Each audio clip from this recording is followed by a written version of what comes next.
that's another thing. The older you get, the more you understand how much you don't know. Charlie is a seasoned professional with a rich background in strategic communications, digital storytelling, and content creation. He's a U.S. Army veteran and co-founded Memphis Made Mentors. Originally, I started writing the book to my daughters, Charlize and Charlie Free. I want them to be able to pull from something and be able to reference something that I had written. Charlie 2.0 is more in my 20s. Charlie 3.0 more so the 30s. Charlie 4.0 is just the future.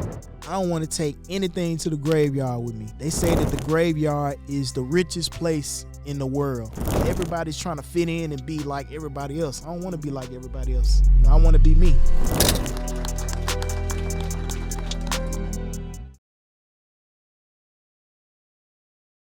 So we're gonna dive right into it, Charlie. First off, how you feeling? You 40 and all. How you feeling? 40, shouty.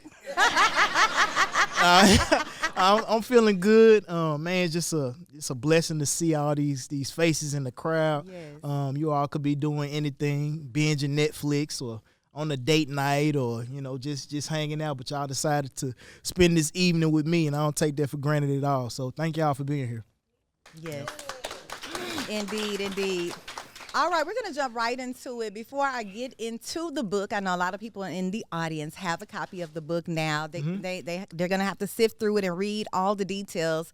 But what made you want to write a book at this milestone in your life, at 40? Yeah, so when you think about the age of 40, like you said, it is a milestone. And originally, I started writing the book to my daughters, Charlize and Charlie Free.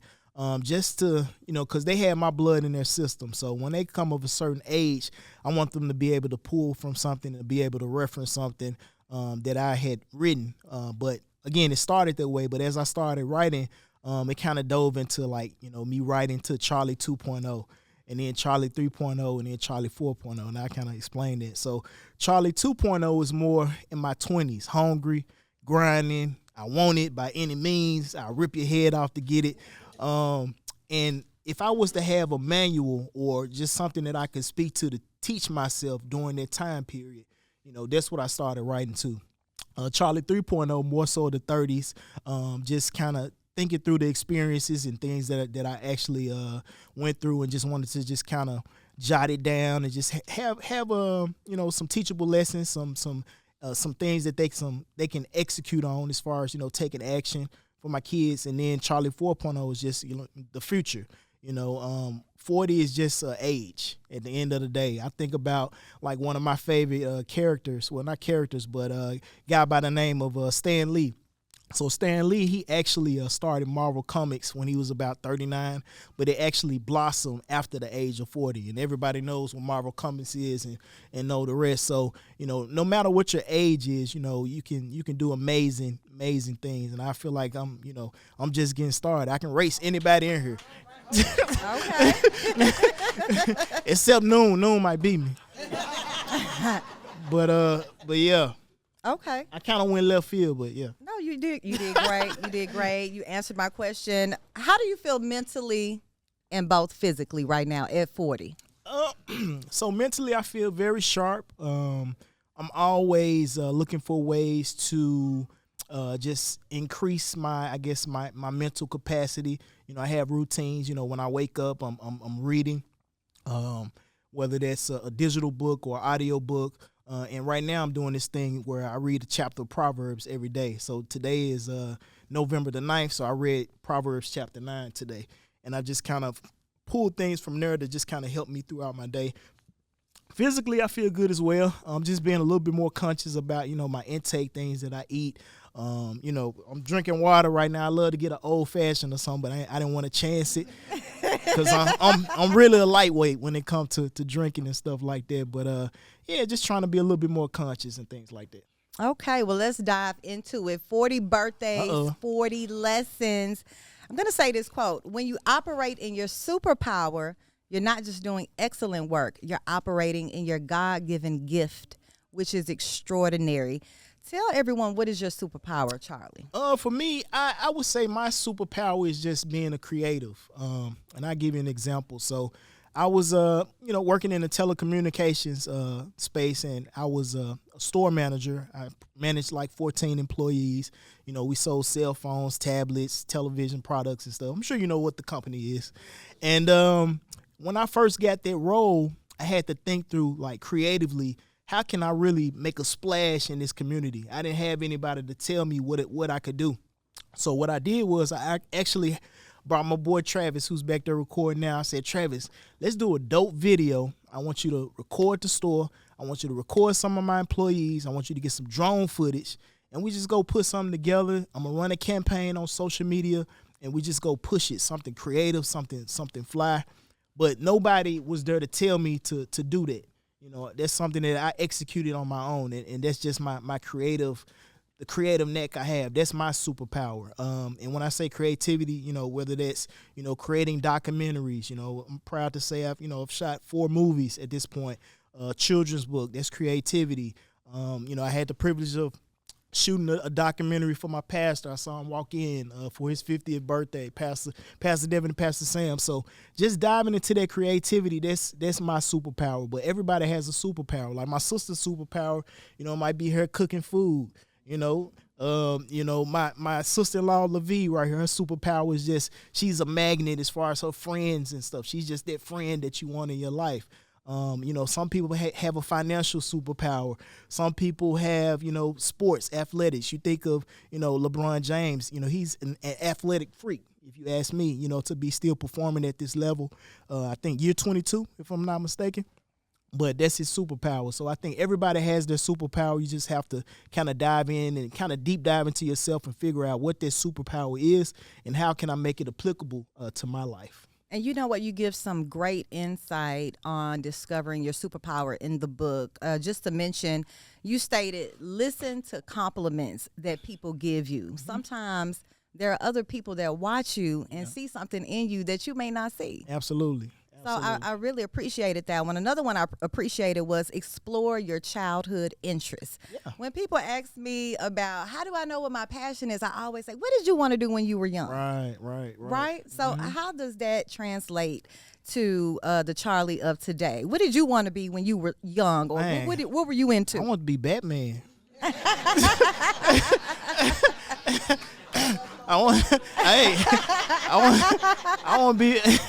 I want to be Bruce Wayne, really. So I was a huge Batman fan.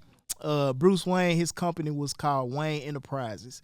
So my first, company that I created was called the Crenterprise, which was like a spinoff of, Wayne Enterprises. I just liked the billionaire status. He was super smart. He did his part to try to contribute to the city, the way that he could. So it's funny. My 40th birthday, I actually woke up. I watched my wife, she be checking me. I watched the Justice League movie, Batman, Superman. I still watch cartoons to this day. And that dives into what is the thing that's unique about you. And I might be kind of going left field. I think we all have unique things about themselves. Like if you think about me, I graduated from Melrose High School in 2003 as a valedictorian. Number one. When you think about a valedictorian, you wouldn't think a valedictorian would become a rapper at one point, which I had a chance to perform on 106 in Park. I saw that. You wouldn't think, I had some people that looked at me like, you're number one in our class. Why would you go to the Army? So I actually went to the military. I'm in the combat zone. Shout out to my boy Davis. Where you at, Davis? Davis was actually in Iraq with me, so he know what we went through. So what's your unique, the things that make you you? You know what I mean? So it's okay. You can watch cartoons. You can be the valedictorian. You can explore creative elements. But I think that unique piece is what makes us cool, because everybody's trying to fit in and be like everybody else. I don't want to be like everybody else. I want to be me. So, yes, sir. Yes, sir. Now, you just mentioned, where you graduated from high school. I know you grew up in Orange Mound. Orange Mound. And you talk about, walking in your hero's journey. Mm-hmm. And let's talk about Charlie as the protagonist as you grew up in Orange Mound. Okay. I want you to give me some examples as the protagonist growing up in Orange Mound and also your experience in the Middle East. Gotcha.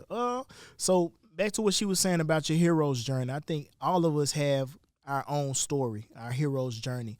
You think about a movie, you have the protagonist who's going to be the good guy, and let's just say Batman, since I just referenced him, and then the antagonist is going to be the villain, which is the Joker.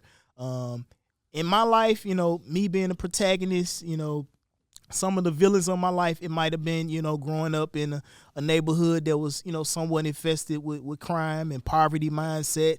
I remember, walking to the community center and, seeing drug deals taking place. I remember seeing, prostitutes getting it in alleyways. I remember, a friend of mine, I'm going to call him D, that had crack rocks in his sock and, the smell of it and what, so being able to navigate through that, I think that was my hero's journey. And just to make it on the other side positively. Again, with the hero's journey, the genre changes. Sometimes it might be a drama movie. Your hero's journey might have romance. Me and my wife, we had, our relationship of, building love and like for each other. Excuse me, over the years, that's romance. Action would be, me going to the Middle East and Iraq. I know you asked about that, which was tough. It's kind of tough to talk about some of this stuff, but I kind of dive into it a little bit.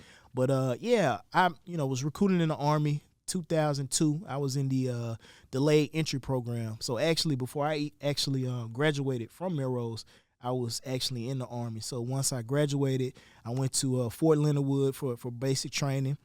And shortly after that, not too long after that, my unit, which was the 467 Engineering Battalion, we got activated to go to Iraq. So we were in Bakuba. Chuck always make fun of me because I always say Bakuba. Bakuba is north of Baghdad. I know everybody know what Baghdad, Iraq is. So Bakuba was north of Baghdad, and we, me and Davis, we would, patrol logistics routes for IEDs, which are improvised explosive devices. So pretty much they would try to put bombs on the roads to keep supplies and things from getting into the bases. So, I've had moments where, IED went off on my Humvee. I've taken what's called small arms fire, when, somebody might shoot at you, like when I'm on guard duty. I remember one situation where, soldiers were killing soldiers on our base because of the stress and the heat, and it's just a different type of situation. So to be able to make it through that and come out on the other side, is definitely a blessing. And I just want to applaud all veterans that, just serve and also, go to combat hazardous duty station. So again, shout out to my boy Davis. So it means a lot to see you. Indeed. I went left field again. Where am I? No, you're right on track. Scrambling. You're right on track. But something resonated with me with what you said. My dad is retired Army. Oh wow. And he's been to quite a few wars. Okay. And Vietnam. Yes, definitely Vietnam. That was different. Yes. But as you began your statement, he often talks about how he really doesn't want to go deep into it because it's triggering for him. Mm-hmm. Yeah, I mean, because it's even though I had my experience, I had so much respect for those guys. It's like it's people that went through way worse than what we went through.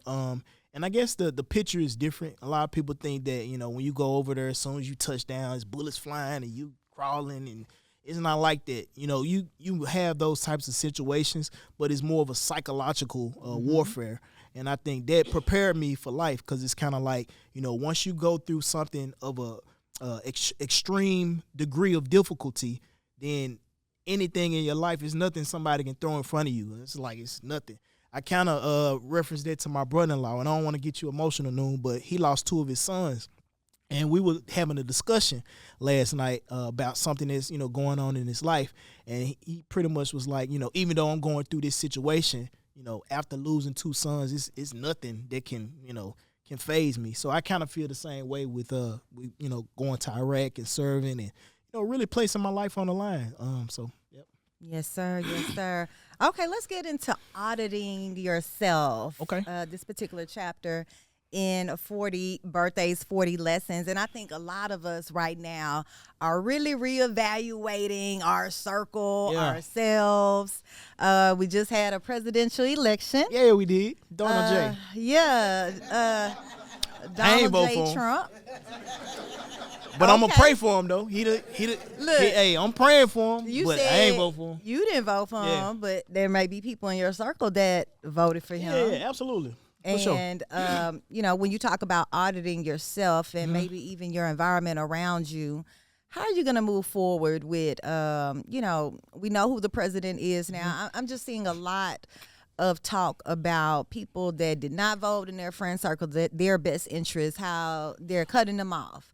Do you recommend that, or how are you moving? I definitely don't recommend cutting somebody off because of their political interests. I believe, you know, people vote for who they vote for. You know, people are going to believe and do.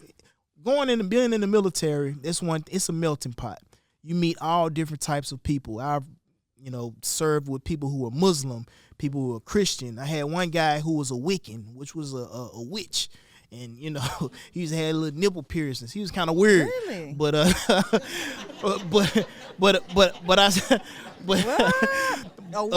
he was a witch. Republicans, Democrats. I mean, you even with work, you know, you learn to, you know, work with all different types of people. You know, people are going to believe what they believe in, but you just have to stay true to yourself and what you believe in. At the end of the day, I feel like nobody's going to come and save you. If you think that the government is going to save you, then you need to kind of reevaluate things. You have to do what you need to do for yourself, for your family. We all are CEOs. You have to be the CEO of your family, of your situation. The way that you show up for work and you go hard for that job, you should be going hard for yourself. And that's my feelings on it. Again, I have people that have different political views, but, you know, I respect it. You know, if that's what you believe, that's what you believe, but you can't force it on me. And I know how to navigate out of that, you know, conversation because my mind, I can't put thought capital into something that's like meaningless. We're going to keep the peace. Yeah, we definitely go keep the peace. Because at the end of the day, you know, it's one America. Regardless if you Republican, you Democrat, it's one America, and we all got to live here. So, yep. All right. You stated a 2022 Time article reported that 51% of people earning six figures live paycheck to paycheck. Let's talk about your chapter, Being Financially Conscious. Why is that so important? I think finances really unlocks the quality of life that you're interested in. You know, it's one thing to live on a $40,000 a year you know, salary versus, you know, you making six figures. And I don't look down on anybody for what they earn, but I think it's important that we try to maximize based off our skill set. I always say, like with my wife was the first person in our household to make six figures. And that put a battery in my back, like, nah, I ain't going. I was like, yeah. Did you feel like you were competing with her financially? Are you at? Yeah. And she. So you had to hit that too. Man, I had to go on and I had to power up. But I say that was kind of an ego thing too, because you know we had a situation where she had to talk to me and let me know, you know, what's mine is yours and blah blah blah blah blah. You know. But I definitely think you know, it's money to be made. You know, it's just a matter of just, you know, really diving into what your skill set is and what the market would actually compensate you. I think we're all great people at the end of the day, but the market don't care about you being great. The market cares about what is your skill set, what value are you bringing to the market where I can compensate you with X amount of dollars. So it's like we just got to figure out, like, what's our skill set, one, and what is the market going to compensate us for this skill set. And, just kind of breaking down finances. My thing is, you know, I do, you know, 10%, you know, tithe or giving to family and friends. You know, I just believe in giving. 30%, that's cash on hand, you know, and during the pay period. 50% go to bills. And then the other 10% would be, you know, just like miscellaneous funds. So everybody, you just have to kind of take a look at a snapshot of your financial portfolio, what works for you, and, you know, get a mentor. I think it's a lot of great content out there, like the Budgetnista. You know, she's written books. My girl Ashley in the building, Fancy. She has a budget book. raise your hand, Ashley. So if y'all need help with budgeting or anything like that, y'all go see her at the end of this. But yeah, finances is very important. I feel like I'm rambling at this point, but yeah. No, you're good. Now you mentioned the market. I heard a lot of people profited after the election. Was that you, Charlie? Nah, that was Elon though. It was definitely Elon. Yeah. That was definitely Elon. Yeah, definitely. Elon Bezos. Yeah, that was definitely Elon. It's funny, I talked to my bro Kelvin. We had a conversation. Probably was Kelvin. Yeah, Kelvin won for real. Kelvin got that bread. Yeah. But we were just like, man, regardless of who the president is, like, how can we take advantage of who this new president is? Mm-hmm. What are the new policies? What are the new things that's going to be taking place with him being the president? How can you win with him being the president? Exactly. And Yeah. I noticed leading up to the election, EYL podcast, they often talked about stocks to invest in if Trump or if Harris were to win. So they were right. Yeah, absolutely. Absolutely. Speaking of EYL, I love their platform. We actually, a group of us actually went to Invest Fest. Anybody familiar with Invest Fest? We went to Invest Fest to, just kind of learn some financial strategies and tools and tips and things like that. Just kind of take things to the next level. And I encourage everybody to just continue to do the work to learn, what you can be doing financially and to come together as a family. I think families don't come together enough to talk finances and, like, how can we put money in a pot and invest in something and see a return on that investment. Me and my brother-in-law, Chuck, we talk all the time about, our family trips. Every year we go on, we probably put together 30, 40 racks every year. So what if we, decided to, instead of going on a vacation, we put that money into some type of financial vehicle to, get a return on the investment or just to get something started. Of course, we would have to seek counsel from somebody that has wisdom, in that lane. But, I think that's important. Families coming together financially. Definitely. Let's talk about embracing the inner savage. I ain't got to. Mm-hmm. Tell me about a time you've had to do that. Give me a good example. Man, good example. A savage, a beast. Good example. I'm trying to see. Can't share Iraq stuff with y'all. I'm gonna say daily. So every day. So I carry a Glock 19. That's my preferred weapon of choice. I'm big on carry. I have a concealed carry permit. I think you just have to be able to protect yourself. I take pride in, being a man. I think I need to protect, provide, and prophecy over my family.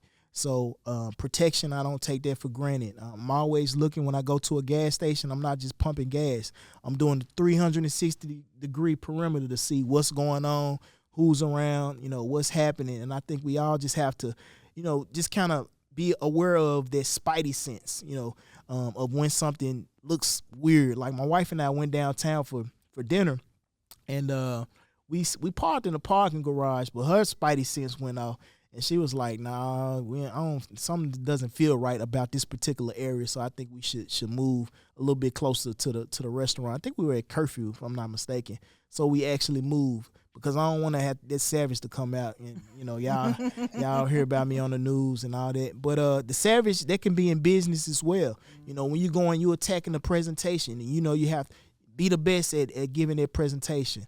I know, doing transformation work for the company, I was employed with, we were able to secure $105 million in capital funding for transformation work. So when you think about transformation, that's people, processes, tools, and technology. Like, what can you do to continue to transform your business? So the money we secured helps, the company with doing that. But it took a savage to be able to go after and execute at a high level. So you just gotta being nice and humble, and that's amazing. I definitely recommend that, but sometimes that beast gotta come out.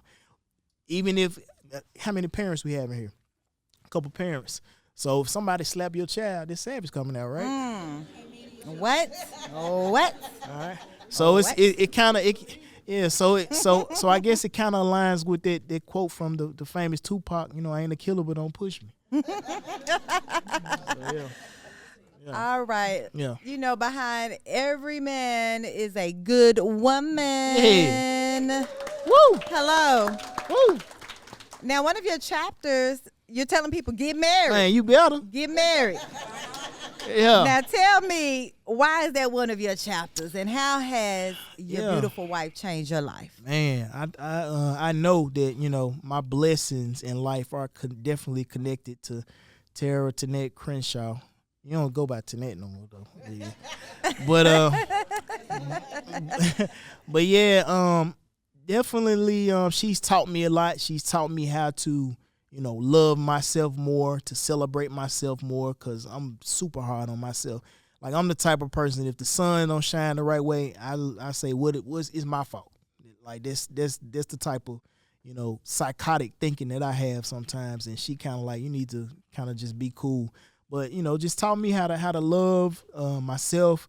Us coming together, from a financial perspective, growth there, welcoming God into our relationship, and just being able to build. She blessed me with 2 daughters, Charlie and Charlize. She's amazing. This outfit, I don't put thought capital into my. I don't care about clothes like that, but she's the one that picked my outfit out, and you need to wear this and that, and so it's just it's just a blessing. She's not just to help me, but she's a soul, man. I think everybody should find somebody that they can do life with. When we got married, I want to say we were 27, 26, 27, 27 years old. Man, I didn't have it figured out. I just know I loved her. Like, how it start out. Like, I didn't, I know I didn't have the finances. I know, she worked with you. She worked with me. And look at you now. Yeah. Even from a college perspective, I hated college. I had, I was close to finishing and I had given up. She pushed me. It was like, you need to go ahead and finish and get your degree. So I, give her that as well. So, and just a lot of great benefits of building with somebody. And for those who believe, a man that findeth a wife, that's a good thing, obtaining favor from God. So I believe that she's definitely my favor. We still building, growing, learning from each other. Sometimes, I get caught up in life and, you might not be dating her the way you need to, or you might not be spending the time that you need to. And I definitely encourage people to, the way that you got them, you definitely want to continue that, keep, loving on each other, especially when you have kids, because kids will hate on you. I know mine do. What? Man, I'm talking, they'll hate on you. Definitely changed the entire dynamic, right? They'll hate on you. But they be hating on daddy. Oh, But yeah, I'm grateful to my wife. Y'all, let's give it up. Let's give it up for wifey, Terra. Yes. Yep. I think you guys make a great team. Oh, thank you. Great thank you. team. I appreciate it. Now, your last chapter in 40 Birthdays, 40 Lessons is know that 40 is just the beginning. Oh, yeah. And you list quite a few people that have excelled in life substantially in their 40s. Yep. Tell me why it was so important to end the book that way.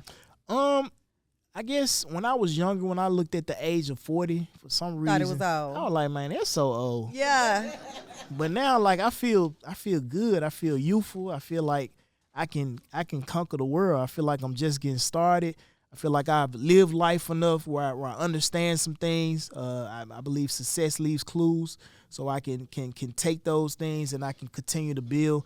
It's whether you're 40, your 50s, your 60s. I think about, I want to say Colonel Sanders with KFC. I think he was 60 plus years old when he started KFC. Or like I said, Stan Lee, being in his 40s when Marvel blossomed. Or Regina King, after 40 when she received an Oscar, for her role. I can't think of the movie, but amazing things can happen after your 40s.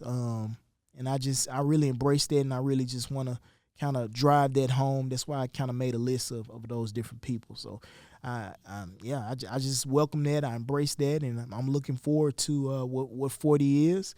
And again, this is I'm penning in this age. I wrote this book.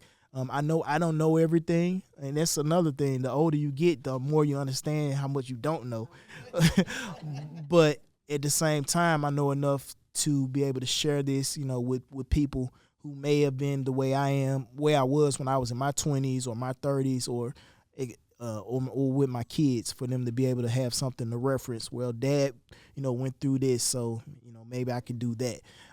So yeah, That's how I feel about it. Well, it is a great book. Everyone in here today at Novel has a copy, and they're going to dive into it. I do want to ask this last question before we get into the audience with your questions. Okay. Now, you did 40 lessons in the book. Yeah. That's a lot of lessons. Yeah, it is. If you was to do one more. After you have evaluated writing the book, going through the process, getting feedback from everyone, what would be the 41st? The 41st lesson. Ooh, you got me in it. What would be my 41st lesson? My 41st lesson. So talk about family, talk about marriage, talk about finances, talk about my 41st lesson. I talk about failure. That's a hard one, ain't it? I know. My 41st lesson. I talk about mentoring.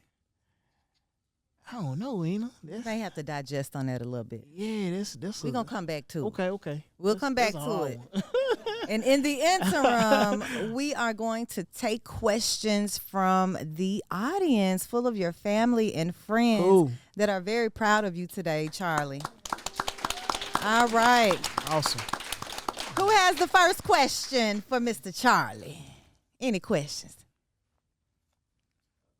Yes. Kelvin. Yeah.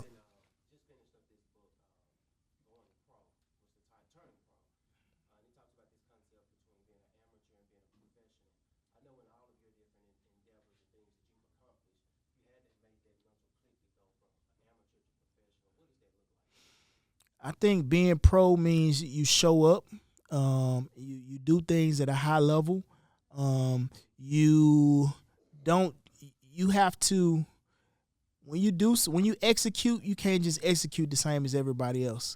Like, for example, if I'm going for a job interview, I'm not just going to give you a resume. I'm going to create a PowerPoint presentation that lays out why I'm the best candidate from this job. I'm also going to do a video, maybe 30 seconds to 60 seconds, letting you know, like, why I'm the best candidate and things like that. So it's like you do things, you take it up a extra notch when you do things at a professional level. So thank you, brother.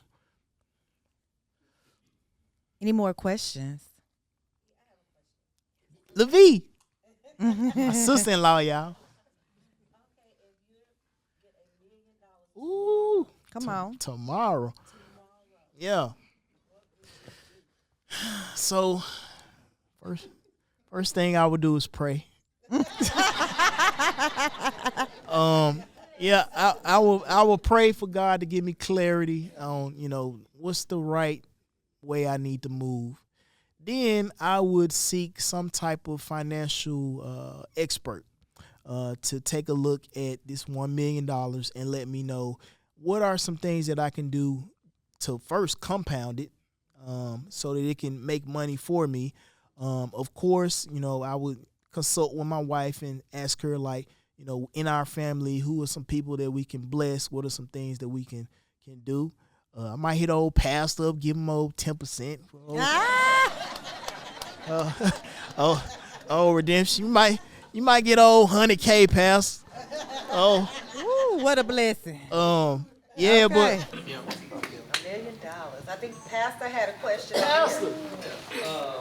Charlie, in what you've talked about so far is so many successes in so many different areas of your life. Kind of speak to what is, after those successes, a lot of us generally kind of take a breath in, we breathe in and exhale because we won at something. And it's almost like we've proven it so we can sit back. What is it in you, kind of talk about, and that could be for lesson 41. What is it that you have that continues to push you to keep winning even at multiple levels? I want to die empty, which means I don't want to take anything to the graveyard with me. Like, they say that the graveyard is the richest place in the world. It's full of books people wanted to write, movies they wanted to do, jobs, professions that they wanted to explore, but they didn't do it because of, I don't know, they care about somebody's opinion or they were afraid or like, so if it's if it's anything that I want to do, I'm doing it. Like, there is no slow down. Even after this, I'm thinking about, like, what's the next thing after, this book launch because I want to get it all out. I want to leave a legacy, and yeah. So I would say I would definitely die empty. I want to die empty. Maybe that's 41. Maybe that's 41. Yeah, maybe. Yes, sir. Happy birthday, brother. Today Another is birthday. Scorpio. Yeah. Scorpio season. He's an author as well, so. Okay. Yep. Mm-hmm.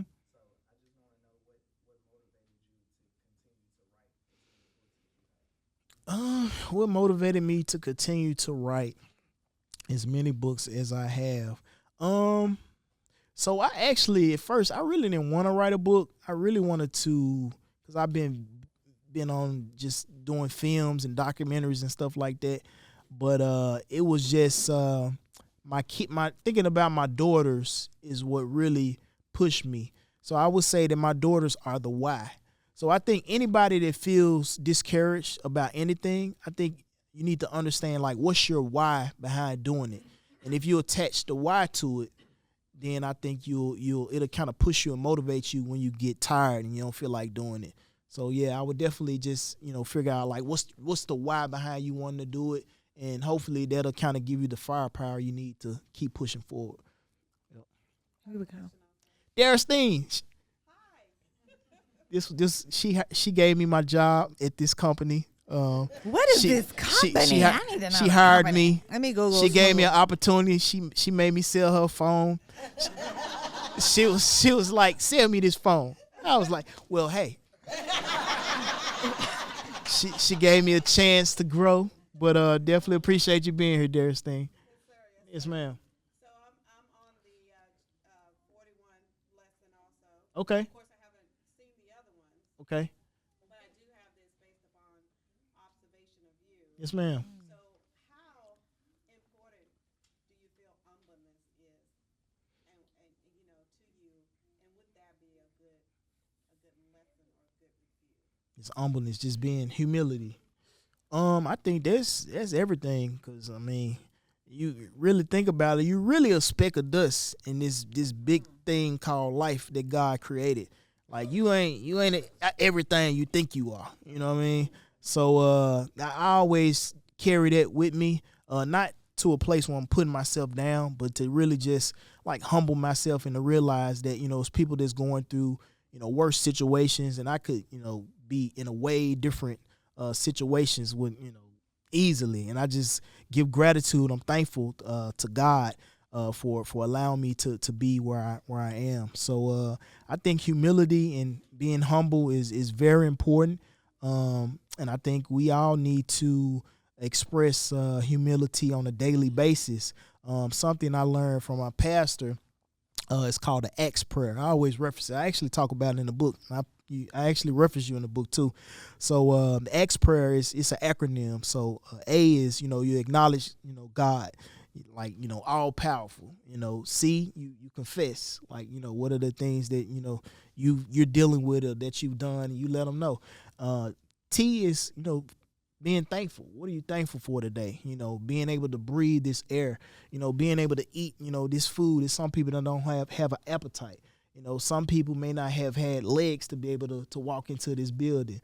And then, the S is for supplication, where you let them know, you make your request known to them. And, that's the Acts prayer. But that T is very important. So I do that 3 times a day.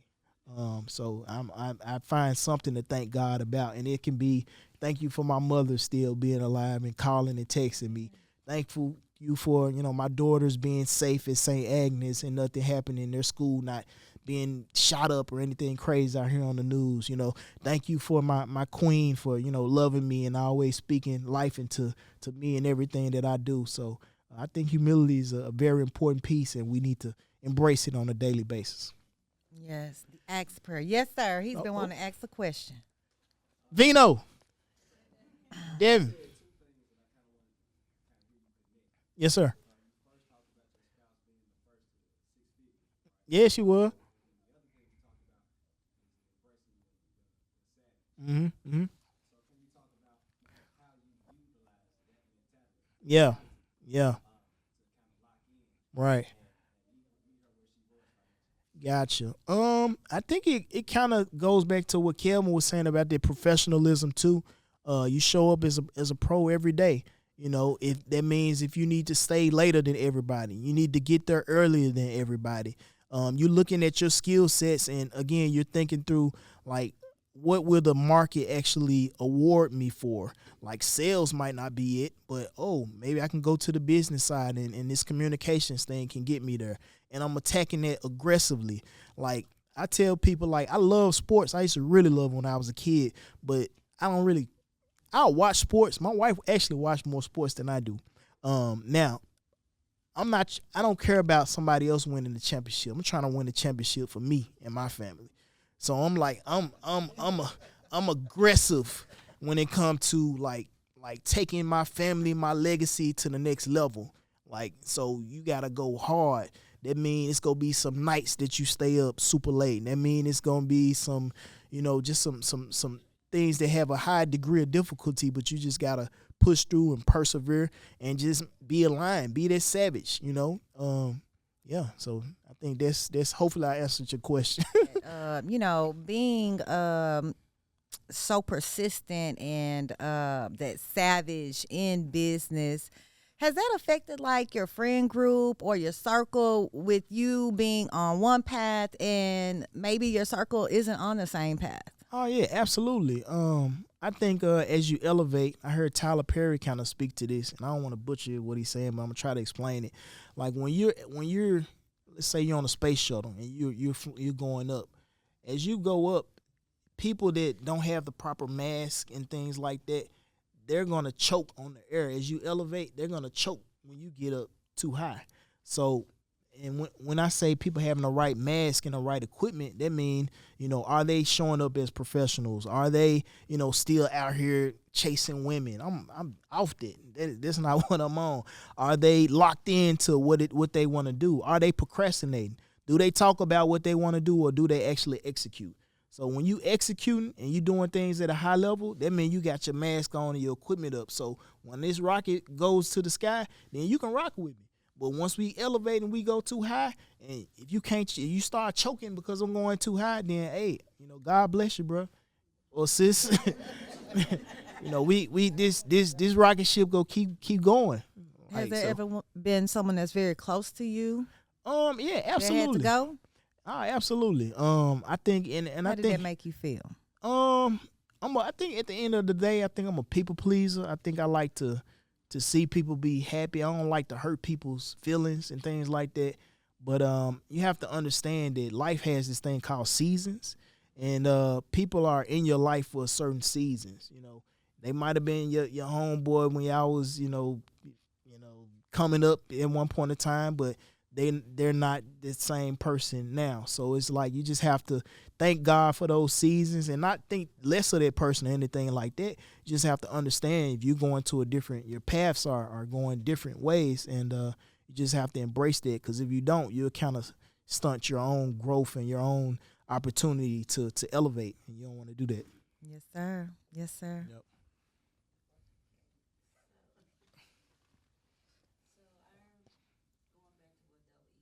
Mm-hmm. Yep. Yep. Yep. Okay.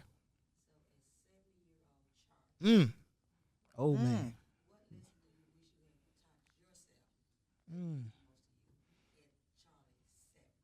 Charlie's 70 years old. That's not that long away. Yeah, you're right. Yeah. As I hear that question, I can't think, but yeah. Right. I would be proud of my daughters. I would be proud of, the legacy that I leave as far as like the things that I executed on, whether that be books, whether that be documentaries, whether that be, business endeavors. I'll be proud of my marriage, for sticking in this marriage and really embracing that. And I was going to say, as I think about when you say the age 70, I can't help but think like, my mother, raise your hand, Ma, Or my mother-in-law, raise your hand. My mother-in-law, you just turned 73. So I think a lot of times we don't seek wise counsel from people who've already, been there. So I like to, sit at the feet of and listen to my mother-in-law. I listen to my mother because they are already in their 70s. So it's something that they can teach me. A lot of times we just discount the elderly when a lot of they have a lot of wisdom they can share. So I think I think that's important. So and there's an opportunity for me to do that a little bit better as well. So I kind of feel like I rambled all over this 70-year-old thing, but hopefully he did real good. Mr. Carter. You really blessed to have people that age in his life. Yeah. I think you may have already Mr. Carter. answered it, Yes, sir. but let's think about the word success. Okay. Typically, success is followed closely by finances. Yes, sir. How much money we have made. Yep. How much money we are attempting to make. Yes, sir. So removing the finances off the table. Yes, sir. Define success as it relates to Charlie. What areas, Okay. things Okay. you chart as motivates you or you deem to be part of the success that you're seeking, that drives you? Yes, sir. Can you give us those items, those examples? Yes, sir. Defines that for you aside from money. Gotcha.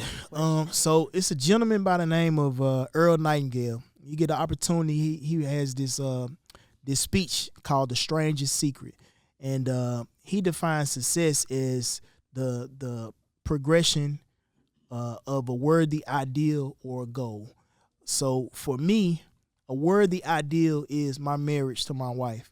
A worthy idea is creating, this book and being of service and putting it out into the universe. A worthy ideal is, serving the young men, through our nonprofit Memphis Made Mentors. A worthy ideal is being a present father, not just a father that can provide from a financial perspective, but a father that can show up to the field day or show up to, hear my daughter give prayer at the mass. So it's just all these, the progressing, of a worthy ideal. I think you have to define, like, what is your worthy ideal? Like, what is it? What does success mean to you? And for me, it's definitely going to be my family.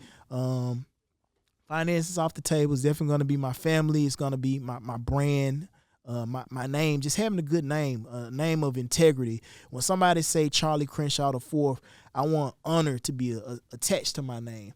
Not, this guy, he did this or he did this person wrong. And not to say that I'm, a perfect person, because I have done some things the wrong way, but I want to make sure that I always correct myself and, hey, man, I apologize. I was wrong for doing it. And maybe it's a better way I can do it in the future. So, yes, sir. Thank you, Mr. Carter. Kayla K, the best lashes this side of the Mississippi River. She did my wife lashes. So y'all need lashes done. Make sure y'all hit Kayla up. Thank you. Yes. I just wanted to ask you, hit 40. So what is, you've done all these things, but what is next for you? Man, what is next for Charlie Crenshaw the Fourth? So every year, so Steve Harvey has this thing called the 300. So he says that he ties it to a scripture. Pastor help me, is I think Habakkuk, write the vision, make it plain. So Steve Harvey tells you to write down 300 things in this life that you want to do. It can be buy Aston Martin car. It can be live in a $500,000 home. It can be, pay for my daughter's tuition for college. Whatever those 300 things are, I have a 300 list. And I attack that list all the time. And it's funny because I'm starting to see the things actually happen because I wrote it down and I look at it. So I couldn't tell you specifically from that list what I want to do, but I do have a list that I'm always always looking at. And I encourage everybody to just take the time and just deep dive into yourself and just think about, like, in this life, what is it that I really want? Do I just want to work a job and take care of my kids and, go out to eat every now and then, a little party here or there? Like, what is it that you really want? And make it clear to yourself. Write it down. For me, it was hard because I started writing the same thing over and over. I was like, man, a car or the nice house. Like, beyond it, I want to, man, drink some orange juice in front of the Eiffel Tower and then go to the Louvre with my wife. Yes. Like, like, what is it that you want to do? Taste it, smell it. Look at videos on YouTube that's actually that and try to manifest it and bring it into your life. This book called The Secret kind of speaks on that. And of course you got to execute. It's one thing to just talk, write it down, but you actually have to put action towards it. But I think the universe is conspiring to get out your way. I personally believe that and want to see you do do what it is that you want to do. But you got to write it down. You got to define it. Then you have to kind of go after it. We have one right here. My man. Party animal. Yes, sir. Yeah. Right. Man, I would say, man, patience is a virtue, brother. I remember just being, man, in my 20s, I just wanted it so bad, but I didn't even really know what I wanted it for. It's like, I want to be a millionaire, but why? And do you really need $1 million to live the lifestyle that you want? I know some thousandaires just balling. Like, if y'all had 300,000 in y'all account right now, y'all be all right, wouldn't it? So it's like, what I'm saying is really define what it is that you want to do. And once you define what you want to do, you have to, again, success leaves clues. Who can mentor you that has already done that? There's nothing new under the sun. So if it's, let's say you want to open a T-shirt company, right? I got somebody in here that actually built a successful T-shirt company, sold it for, I'm going to put it out there, good $1 million or something like that. That I can, Kev, raise your hand, Kev. Let me buy $20.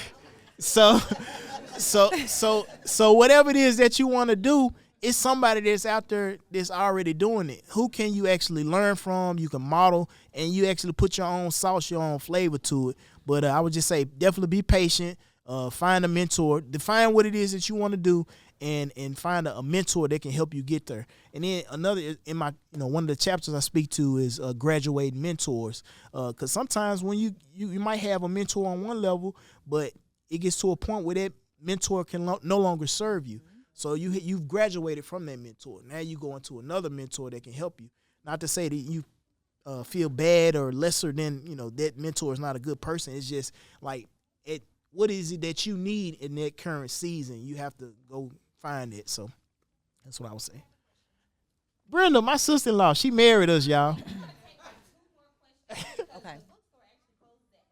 Okay. Oh, okay. Okay, so we'll have Brenda Evie. and over here. I believe somebody here had a question. Okay. Okay, so you just turned 40. I did, Brenda. Okay, so I think in 8 more years you could probably run for mayor. Oh, wow. Okay. How about that? So one of the things Wow. on your list of 300 things, That's on your list? if you were the mayor of Memphis, Wow. Shelby County, no, Memphis City, because you can't be Shelby Yeah. City, either one you want to run, I'm cool with that. Yeah. But, so what would you do for Memphis? Wow. Good What would I do for Memphis? I think just opportunity with jobs. I think people just need to be able to get skilled up, get the right information and tooling. You have to understand like things like artificial intelligence, machine learning, and things like that. So I want to train up the people because whether you believe it or not, like AI is gonna it's gonna eliminate some jobs and things like that. Oh, definitely. So you have to really be skilled up. I want to take a look at the wealth gap, like in poverty. How can we address that?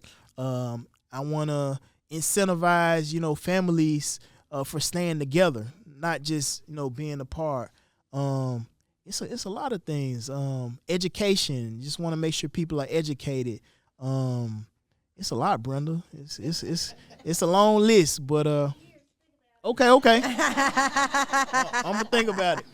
Okay, we're gonna have our last question. Yeah, I one don't know more. which lady wants to ask the last question. Peaches and my sister. Hey, sister-in-law. What is your advice as you get older? Yep. You are seeking advancement in your career. Hmm. What is your advice as far as obtaining those goals? As you say it one more time, I want to make sure I frame it right. Getting older, me. Yep. Getting older. Yep. When I talk about business, Right. all the time. Right. What is your advice for somebody approaching retirement Mhm. with ambition to, with a dream bigger than the world? You know Right. what I'm talking I already. about? Yeah. What is your advice for me as far as just obtaining a dream bigger than me? Yeah. Mm. Well, first, just believing that it's possible that it can actually happen. And secondly, I would say aligning whatever your vision is to, what really matters. Because it's one thing to make, let's say you make $500,000 a year, right? But your boss talk to you like you nothing, like you the scum of the earth. So it's like you want to make sure that you align yourself, with the right opportunity. Make sure your skill set align with that opportunity. Make sure, if you're a family person and you like to spend a lot of time with your family and you're in a job that's, got you traveling 7 days a week, that doesn't align. So it's like you trying to find out what opportunity is going to be best. At this age, it's not just about the money.